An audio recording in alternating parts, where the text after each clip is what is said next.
The goal that you laid out and the original concept that Abraham laid out that you explained seems to me, and again, I'm not a specialist, seems to be, however, very different than the sentiment and the outlook that you can find in much of the Torah, which emphasizes the separateness of the Jewish people from the rest of humanity and emphasizes a kind of, well, different status between Jews and the rest of humanity, which seems to be rather contradictory, rather different than the vision that you said was laid out by Abraham and you say should be the vision embraced by the Jewish people today.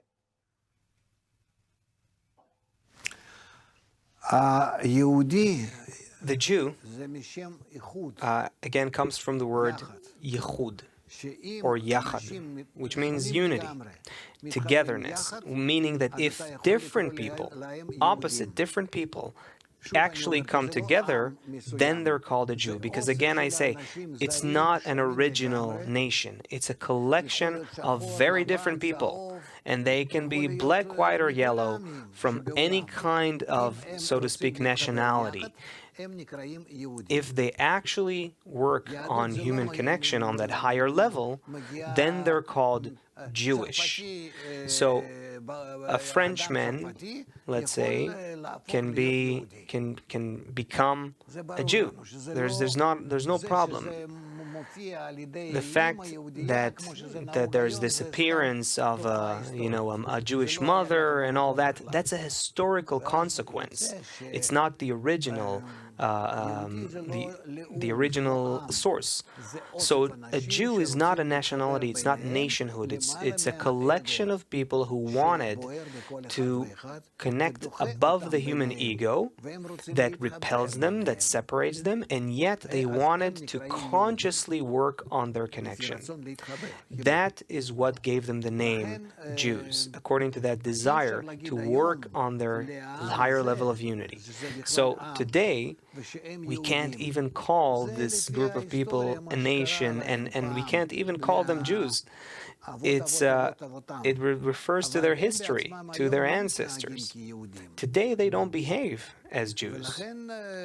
And so, still, however, there still resides this, how to call it, let's say, spiritual gene of human unity. It exists in them, and it needs to be rekindled, reawakened. And it can be reawakened by activating that method of connection, which is essentially the same wisdom of Kabbalah, which is the same ancient teaching of Abraham that connected that group of people based on that. So what we need to do today, again, based on the wisdom of Kabbalah and how I see it from that perspective, is that we need to bring everyone on board, not just Jews, everyone who knows and feels that this higher level of connection is required. And that's also why, if you look at my organization, our activity is open to everyone. We have students from all over the world, from Africa and South America, North America, of course, Europe, China, everywhere.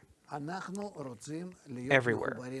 And we have to reconnect the people who want to rise to that higher level of connection, because humanity inevitably is being pushed to this. This is not something that we have where we have a choice in the matter.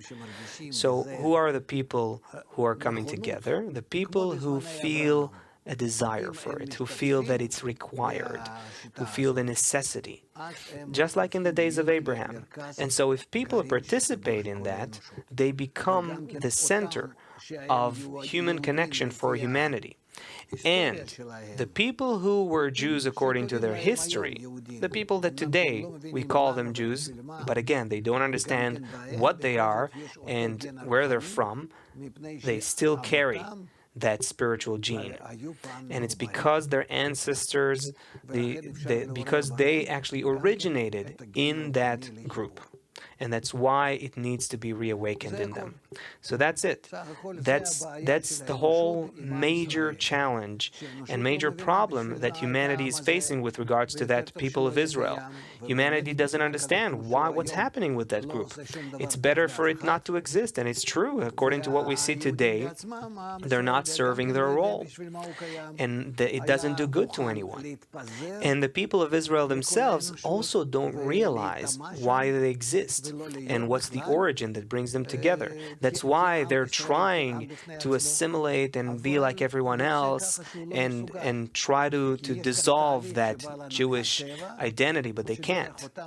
It's impossible because there is a natural dynamic here. It's embedded in nature that through a certain group of representatives of humanity, this connection needs to happen. And so the establishment of the country of Israel, the state of Israel, and the nation of Israel, I don't even relate to that name as in its true, they're not even, they don't merit the meaning of their name.